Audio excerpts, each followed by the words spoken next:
Hi అండి. మరి ఆ యొక్క 'బిగ్ బాస్' సీజన్ 9లో హీరో పవన్ కళ్యాణ్ పడాల. ఆ బాబు చదివే టైంలోనే వాళ్ళ నాన్న చాలా స్ట్రిక్ట్‌గా మరి వాళ్ళది లవ్ మ్యారేజ్ అట. మరి వాళ్ళ అమ్మది పెద్దగా ఎక్కువ ప్రస్తావన అయితే మరి ఎక్కడ తీసుకురావట్లేదు. కానీ వాళ్ళ నాన్న చానా స్ట్రిక్ట్ అట. ఆ పిల్లోడు చదువుకుంటూనే మరి హాలిడేస్‌లో ఏమో తెలియదు కానీ, తాపి పని కూడా ఎండలో మరి బట్ట తలకు కట్టుకొని చేస్తున్నాడు. తాపి పని ఇల్లు అదే కన్‌స్ట్రక్షన్ చేస్తున్నాడు. అంత చిన్న ఇప్పుడే 23 ఏళ్ళట.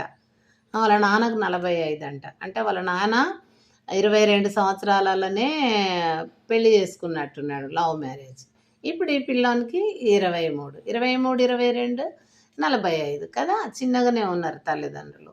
అయితే ఈ అబ్బాయి మరి అంత కష్టపడి అక్కడ కూలి పనులు చేసుకుంటూ, ఇక్కడ చదువుకుంటూ, మరి తండ్రి చెప్పినట్టు, తల్లి చెప్పినట్టు విని, ఆ ఇంటికి కావాల్సినటువంటి పనులు మరి అన్నీ సహకరిస్తూ ఆ అబ్బాయి పైకొచ్చాడంట. అలాగో ఇలాగో ఎలాగో గ్రాడ్యుయేషన్ అయిపోయింది. అయినాక మిలిటరీలో వేకెన్సీస్ పడ్డాయంట. మిలిటరీలో వేకెన్సీస్ పడినప్పుడు అక్కడ దానికి అప్లై చేస్తే ఈ పిల్లోడికి ఎప్పుడే కానీ చూడండి, నా లైఫ్ కూడా అదే. ఆ అబ్బాయి లాంటి లైఫే ఇప్పుడు ఆయన తెర మీదకి వచ్చాడు ఈ కప్పు గురించి, బిగ్ బాస్ గురించి. కానీ నాది ఒక అజ్ఞాతవాసం నా జీవితం. కాబట్టి ఆ అబ్బాయి అలాంటి చరిత్రలు వింటే నాకు అంత నిలువున ఇలా జలధరిస్తుంది నా యొక్క బాధ.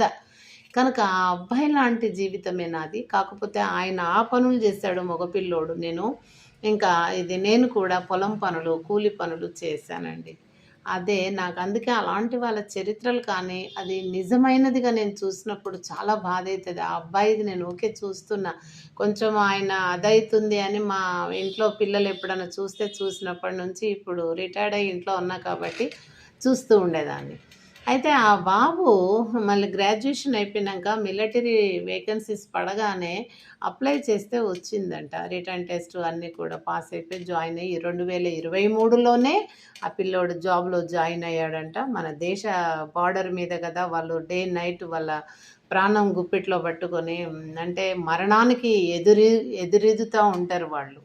గన్స్ పట్టుకొని మరణానికి ఎదురీదుతుంటారు. చేప ఎదురీదినట్టు వీళ్ళు మరణానికి ఎదురీగుతారండి. ఇది మీరు గమనించాల.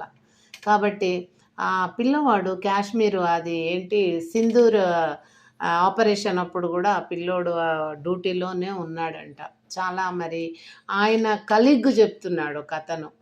నాతోటి ఉన్నాడు ఆ సమయంలో. మేము ఇలా కష్టపడ్డామని చెప్తున్నాడు. ఈ అబ్బాయి చెప్పింది నేను చూడలేదు.